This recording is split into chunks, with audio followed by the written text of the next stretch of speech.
My name is DMC Woodstock. Thanks for tuning in. Thanks for listening in. And today I have a very, very special interview with Machine Girl. Machine Girl. I'm excited for this. How are you doing today? Good. It's good to be in Raleigh. We just came from Charlotte, a short drive away, and we're excited for tonight. This is your sixth show of the tour. You just something like that. Yeah, it's hard to keep count. Yeah, because we had like, if you're judging by the flyer, there was 2 shows that weren't on the flyer. So I think this is technically number 8. Yeah, which is kind of crazy actually to think about. You got a lot of shows ahead. Yes. Yeah. Let's go crazy.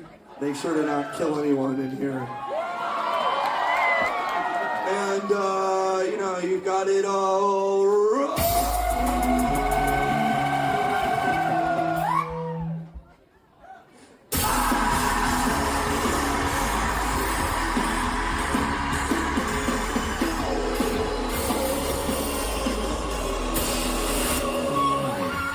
We're out here outside the Machine Girl concert. How are you feeling? That was amazing. I feel like I just died 4 times. What was your favorite part?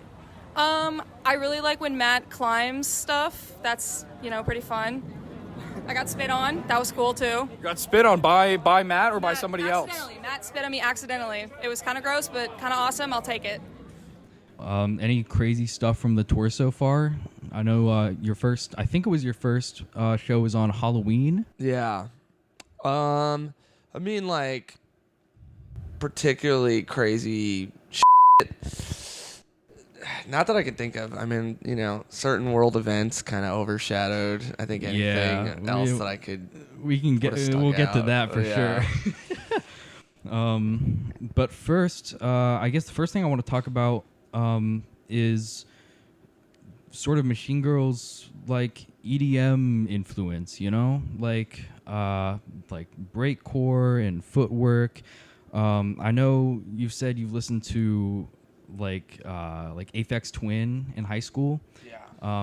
How did you get into like weirder, more experimental electronic stuff?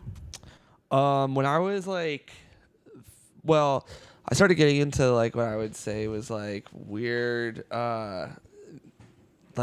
music when I was like in middle school, like alternative stuff, Mm-hmm. And then in particular back in the day with iPods before streaming and shit, like I would go with my iPod, which was like at the time probably 32 gigabytes or something, and I would plug it into other people's computers and just ask them to like drop whatever they thought was cool onto my iPod, and that's how I'd like find a lot of new music. And I remember doing that to like a family friend of ours who is a couple years older than me, and he dropped like a bunch of crazy shit that totally like blew my mind, and Aphex Twin was among those things. And like the first times I listened to Aphex Twin, it totally just sounded like noise. Like right. I was like, I didn't even hear the music in it.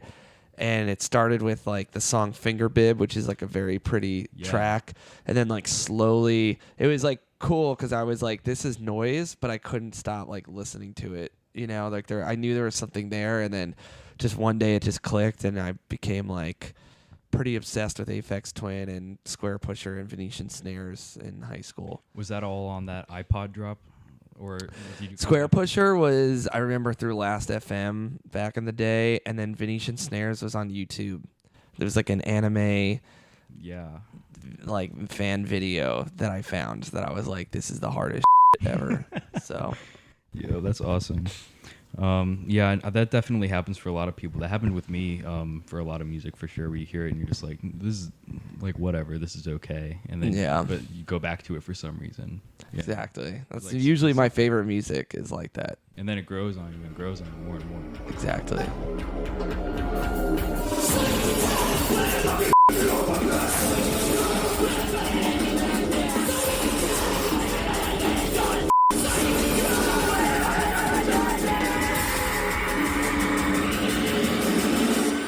All right, we're outside Machine Girl show. How are you feeling right now?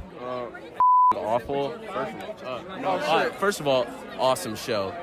Amazing show. Did so good. Everyone did good. Shout out my man Ben. Dude, I was dying 2 songs into the pit. This man remained. I don't know how he didn't pass out. Did you almost pass out? I almost passed the out. I'm not even gonna lie to you. Yeah, I don't think you're alone. Yeah, no, like I was drenched in sweat. I was dying. Worst pit I've ever smelled in my life. The smelliest pit. The smelliest pit. The concert started and somebody was trying to crowd surf immediately. Kicked me in the jaw and I'm like, oh, this is awesome. This is exactly what I signed up for. Like, is that what you signed up for though? Oh yeah, this is exactly. Yeah, like what was it? I don't know about him, but this ain't my first punk show, so I'm used to like this. Hell yeah. Shout out that car. He's annoying as like. And I guess staying in the whole realm of, electronic music, I want to talk about DJ Chaotic Ugly. I want to talk about, so who is DJ Chaotic Ugly? That's my alter ego. That's possibly, my shadow DJ persona. Your shadow DJ persona. How do you balance what you do with Machine Girl with what you do with DJ Chaotic Ugly? Because it seems like you've got a busy schedule in both. Yeah, I mean, Machine Girl is like the top priority, but DJ Chaotic Ugly, I mean, honestly, it really just spawned out of like, I hated putting DJ Machine Girl on flyers when I was DJing because kids would show up and be all confused because they would be like, they wouldn't see the DJ. So they would be like, what the hell? Like, I thought this was going to be like a punk show. Yeah.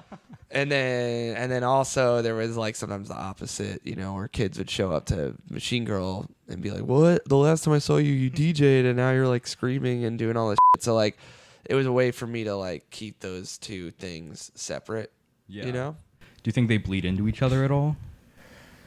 Yeah, there's tons of overlap. I mean, like in the DJ Chaotic Ugly sets, I tend to play a lot of Machine Girl music that we don't play in these shows, stuff from like Neon White and the dancier stuff. Yeah, that's sick.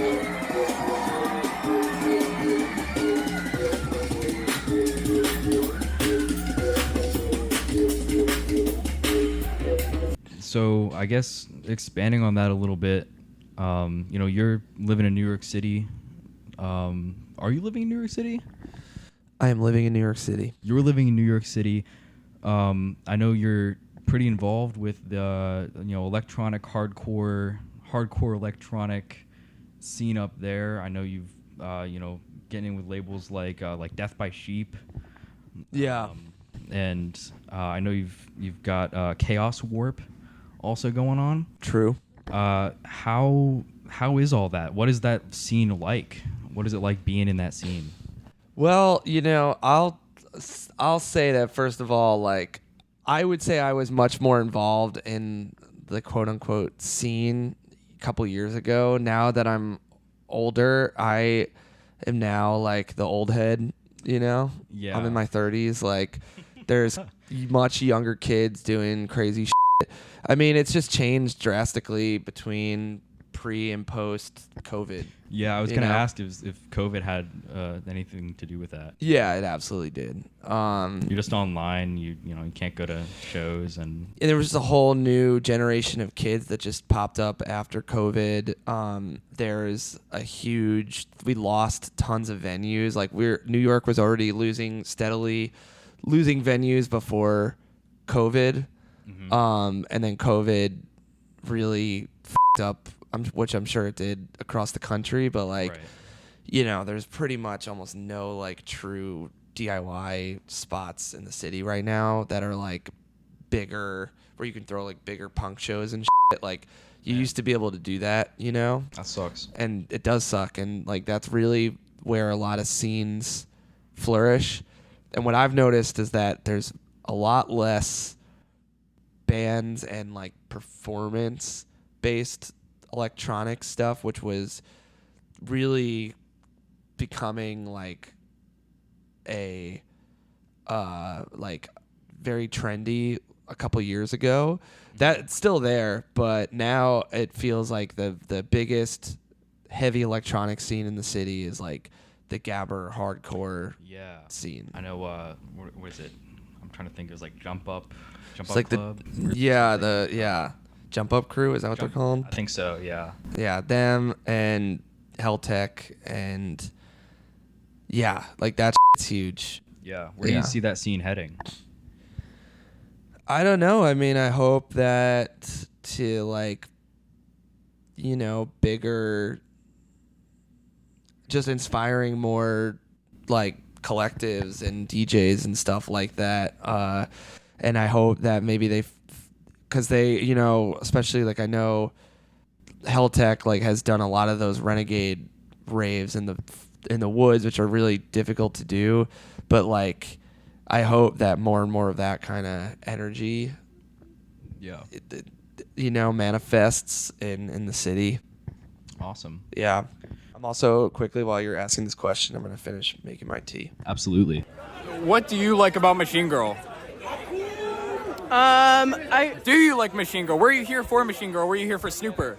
I was here for both. I gotta say, Machine Girl really wowed me. They went beyond my expectations. They slayed. Really cool, fun live performance. Lots of great crowd involvement. It was really fun. Awesome. Thank you so much.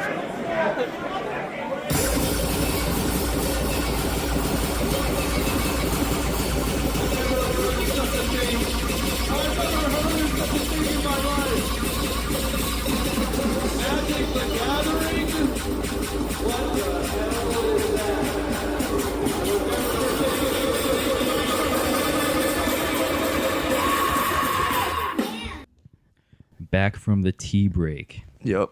So I wanted to, on the subject of chaotic ugly and, talking about ugliness, I wanted to ask you, you have the ugly art, you have DJ Chaotic Ugly, Stay Ugly. Ugliness is important to Machine Girl, it seems. What is the appeal of ugliness to you? We're getting a little more abstract here, but yeah, and I think it's like, when I say that it is an abstraction, it just, it means like not allowing things to be there's times where you have to be ugly in the sense of pushing back against something and possibly, introducing conflict or not conforming, which is pretty like, tropey or whatever, but like, yeah, that's kind of what I mean is like, especially with just like how shit everything in the world is, like, because we all as humans, have the tendency to want to fit in and be copacetic, right? And staying ugly is like reminding yourself not to do that because, that's how a lot of evil and negative aspects of human nature like settle into normalcy, Gotcha. So that's kind of what the Stay Ugly mantra is about. I can't remember what the lyric is. Well, how do you feel about ugliness? I like it. I think you can embrace it. I think you can do it on purpose. I think you can do it accidentally. I like it. Hell yeah. It's unique. Yeah, it was what makes somebody unique. Embrace it. Perfect. Thank you so much. Of course. This one is about being stuck in a fortress. And it's kind of what we feel like right now. At least that's what I imagine that everyone in here feels like. Oh, maybe this will be cathartic. Or something.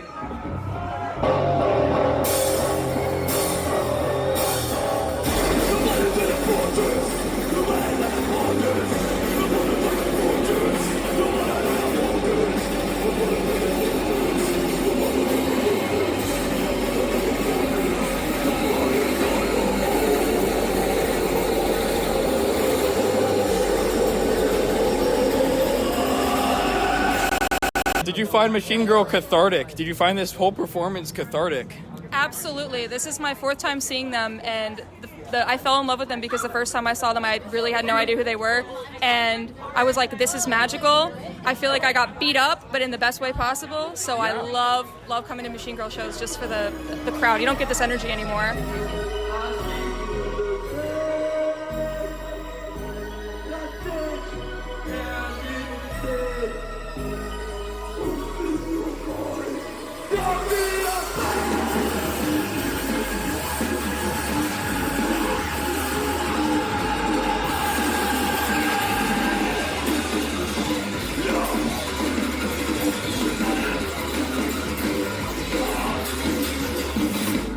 What do you like about Machine Girl? My favorite thing about Machine Girl is that it is subverting both electronic music as well as punk music. A lot of attempts to try and get into it lean too far in one direction or the other one. I feel like they're bringing a lot of color to both the punk scene as well as a lot of the like underground electronic music scene, you know? They don't really like sign themselves to like one thing or the other. Like they had Because I'm Young, Arrogant, and Hate Everything That You Stand For, which is just a whole punk album, and immediately afterwards did a breakcore Sonic the Hedgehog soundtrack to a speedrunning video game, and then returned back to form, and then made this EP for a manga, dude, which is insane. That's awesome. I love that amount of creativity in any sort of artist, and this, especially them, man. Absolutely. Like, Hey, thank you guys so much. yeah, dude. If you voted for Trump, I'm gonna live long and prosper. That's all I got. All right, sick. Thank you guys. Guys, you take it easy.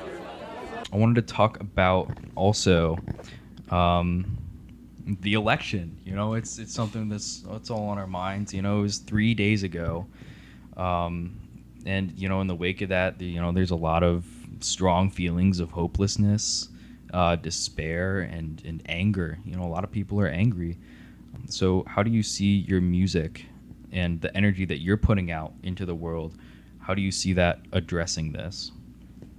I mean, it already has, you know, like it's something in the last, since Because I'm Young and Arrogant, it's something I've been addressing, like, because it's impossible to ignore, you know? And yeah, I mean, like, there was a part of me that was, yeah, it's exhausting, you know? Yeah. And I think that's how a lot of people feel, is it's like, holy shit, another 4 years we got to deal with this ass. And am I allowed to curse? I'm gonna bleep it all out. Okay. So, yeah, you're good. Okay. Yeah, I mean, it's like we got to deal with Trump for another 4 years. It's like makes you want to, you know, put a gun in your mouth. But like, you know, the thing, it's depressing for different reasons. You know, the fact that he won again, but like, I hope that maybe this was a necessary step towards people, you know, actually now trying to work together to improve their lives and improve this, you know, this country from like a true grassroots place. Yeah. But we'll see. You know, it's really weird. It's like right now we're in that weird calm before the storm is what it feels like. Yeah. So Do you think that, you know, that despair turns to anger, turns to, you know, empowerment, maybe turns to action? yes, I do, but I think it, you know, if there's something I feel that I've learned more and more as I've gotten older, is that like it doesn't magically happen, you know. All this shit is work, and I think that's a reason that we've gotten to where we are, because I think we've been manipulated into becoming backseat passengers in like the way that everything in our country, every major decision in our country has been made without our input, you know, and that we've just been so beaten down, you know, that it's like that fight has been like extinguished from a lot of people, you know. But the thing is too that, like, you know, people's lives are still just comfortable enough where it's like hasn't spoiled over into something like more extreme. We'll see what happens. I really, no one can say what's about to happen. I think that's the eerie part right now.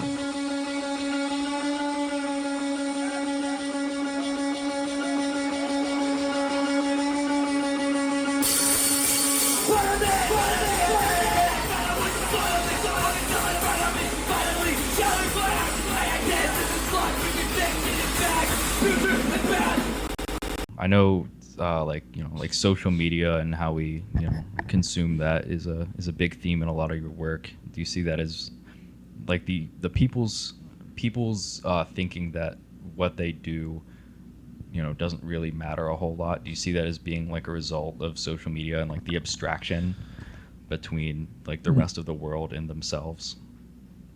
No, but I think that it has abstracted reality from like real IRL experience from like what you see on the internet are like two totally different things. And I mean, like, it's totally fucked with everyone's heads, and like, I mean, Trump 100% is only here because of social media, Right. Like that, his whole campaign from the start, like his most intense followers were all radicalized online, and that's what to me is so f***ing scary, honestly, and sad, and makes me definitely feel a little not hopeless, but like it's depressing. But his biggest campaign poster boy was Elon Musk, who's now going to be like knee deep in his presidency, like manipulating and getting. He's going to try to get Trump and his cabinet to like change for his benefit, which is going to be at the expense of the rest of us, and that's what's so infuriating to me about what just happened is like all these people that are like think they're voting for like a candidate that looks out for them and is like one of them, but it's like literally Trump is a billionaire, Elon Musk is a billionaire, and Jeff Bezos, who clearly quietly was rooting for him, is there's like the three most rich, powerful men all just got together and worked together to like take over the country. Like that, it's just that to me is really sad, Yeah. How do you feel about people that, might use your music as a way of spurring that anger and that resentment, into action?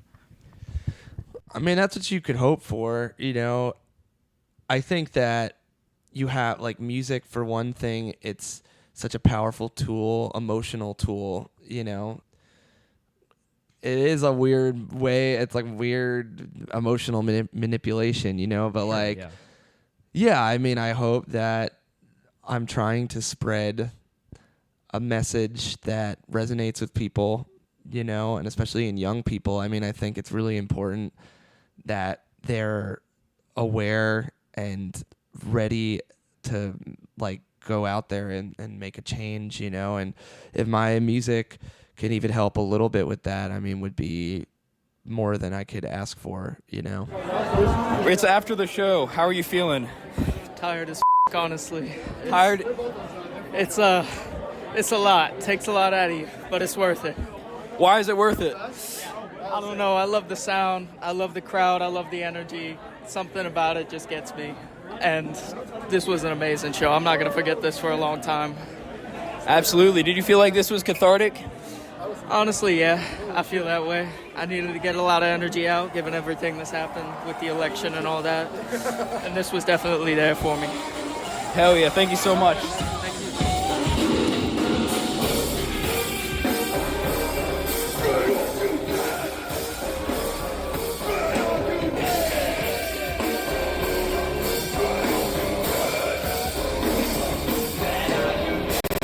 Completely switching topics here. Full 360. Full 180. That's 360s all the way around. Place. Yeah. I want to talk about John Lee. Oh, yeah. The Mother Father music video that you put out for your new single was directed by John Lee, who co-wrote Wonder Show's in and Wonder Xavier. Show's in, yep. Xavier Renegade Angel. Super Jail, I think, also. No, I don't think so. I think maybe they produced it. Produced Super Jail. Yeah. How did that whole relationship come about, working with John Lee? It was just through the label that I've been working with. They just reached out, like sent a cold email, and really, I didn't think that he would respond at all, but he got back to them within like a couple hours, and by that night they were already on the phone. And then I spoke to him like once or twice before they went through and made the video. Yeah. But I mean, it was definitely like a bucket list opportunity. Yeah. So did you like have the idea to want to work with him? Yeah. You were just like, I really want to work with this guy. Like, can we reach out? Yeah. Well, we reached out to PFR, which is his production company, with Vernon Chapman and Allison Levy, I think. Yeah. And so it was like, I didn't know in what capacity, but it was like awesome that he specifically was down. Yeah, that's really sick. It's so wonderful to be here in this city, in North Carolina. I see a lot of very colorful faces here. Some clowns, some juggalos. Are you a juggalo? Oh, you are a juggalo. Hell yeah. Let's hear it for the juggalos. Let's hear it for the furries. All right, we are here outside the Machine Girl concert with two beautiful furries. How did you like the show? It was so f***ing awesome. It was so great. How are you feeling right now? My knees are bending backwards. Have you seen Xavier Renegade Angel by chance? His knees bend backwards. Oh, I love that show. Were you? I know you've sampled Xavier Renegade Angel in your music before. Do you have a favorite episode or a favorite quote? Something that lives in your mind? Oh man, it's literally so across the board, like nearly flawless. It's really hard to pick. But if I had to pick like a top 3, it would be Going Normal, Signs from Godzilla, which is like the gorilla episode. Yeah, with the preacher. Yeah. The radio preacher. And then maybe the either Shakashuri Blowdown, the season finale of the first season where he like splits in two. Yeah. Is incredible. Or or the fan submission episode, which inspired the Fandemic video I made of like during lockdown of all the fan submitted videos and shit. It was totally super influenced by that episode. Yeah, that's awesome. Yeah. Any quotes that live in your mind? I mean, just like the classics, like Free Tada. Yeah. Or like, I would have gone with the grinder. What was your favorite part of tonight's show? Oh man, Snooper was so good. The guy with the mullet, he had such a stage presence. It was so f***ing awesome, man. Did you come for Snooper or Machine Girl or both? Machine Girl, but those openers were so good. I'm a new fan. Is besides John Lee, is there anybody else you want to work with in the future? Like artists, like filmmakers, like anybody? Yeah, totally. Sky's the limit. Who would it be? Oh man, yeah, this is one of those questions that now you put me on the spot. Like, right, there's so many people. Yeah. I mean, there's like different things. Like I've thought it would be cool to like collaborate with like Venetian Snares and like do like an EP or something where he like produced the whole thing and I just threw vocals on top, and like doing that with like a couple different producers would be really cool. I mean, total like wouldn't, you know, is never gonna happen, but like working with Andre 3000. Hey, never say never. Yeah. But a feature from him would be incredible. Yeah, that'd be pretty sick. Are there any like filmmakers or anything like that you're like newer filmmakers, or just like anybody I guess outside of music that you would want to work with? You know, people like John Lee, you know, where you're like, I mean, like I would love to do something with, now that I've worked with John Lee, to do something with Vernon Chapman. Yeah. He's like 93 years old, but like Jodorowsky would be sick. Paul Verhoeven, who's also like 80 something years old, the RoboCop director. Yeah. Cronenberg, yeah. all the classics. Lynch, who also unfortunately like can't shoot movies anymore, but he would be sick to work with.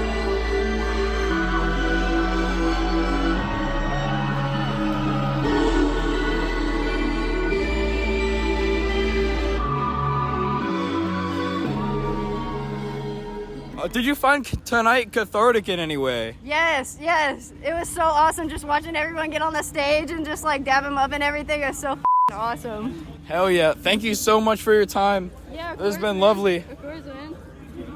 My last question here is there any music that you feel like not enough people know about? You know, stuff that you've been bumping, stuff that you've been listening to, stuff that you want more people to know about. I mean, I love the new, I'm going to butcher this name, but Hakushi Hasagawa. Yeah, that was cool. Yes, her shit I'm obsessed with. I mean, Snooper, who we're touring with now, I love. I honestly like, and like, I mean, the new Chat Pile is awesome. Yeah. I've been very heavily listening to that. Sick World, right? So Cool World. Cool World. Yeah, that's a great record. Yeah, I've been listening to a lot of older shit, so my new recommendations are probably not are limited. Yeah, I saw your playlist on Spotify. Mm-hmm. Big collaboration. There's like, I don't know, like 900 people who put songs in there or something. Something ridiculous like that. All right, it's after the show. We're outside. How are you feeling? I'm feeling great, man. That was my first time in Lincoln Theater and my first time seeing Machine Girl. Absolutely. What were your expectations versus how it was? I was really nervous, actually, going into it because they're my favorite band in the world, but it was super fun. I was scared of the mosh pit, but I warmed up to it really fast. Nice. What makes Machine Girl your favorite? Machine Girl, just because they make their own noise and don't put a label on themselves, man. Also, Trump. All right, thank you so much. Thank you so much. Shout out to shout out to yourselves. Donald Trump. I think that about wraps it up. Cool. Thank you so much for talking with me. Of course. This has been Machine Girl. Machine Girl. All right. You've been listening to DMC Woodstock interviewing Machine Girl on WKNC. Take it easy. Okay, sorry, I'm not good. The crowd at the Machine Girl show was so cool. Like, I don't think I've ever felt so much connection with people at that big of a show. Like, it felt like a big community where I was able to like walk back into the pit and people knew me, even though I'd never seen them in my life. There was just everyone wanted to celebrate and have fun with each other. It's so cool. Before the audio ends, I'd like to give a quick thanks to Michael Pilmer for providing the audio recording for the Machine Girl show. You can check out his YouTube channel at Michael Pilmer for more concert footage and other fun music-related videos. I'd also like to thank Kalka Pyrite for drawing the cover art for this interview. thank you for tuning into this interview with Machine Girl and DMC Woodstock. Now back to your regularly scheduled programming on WKNC.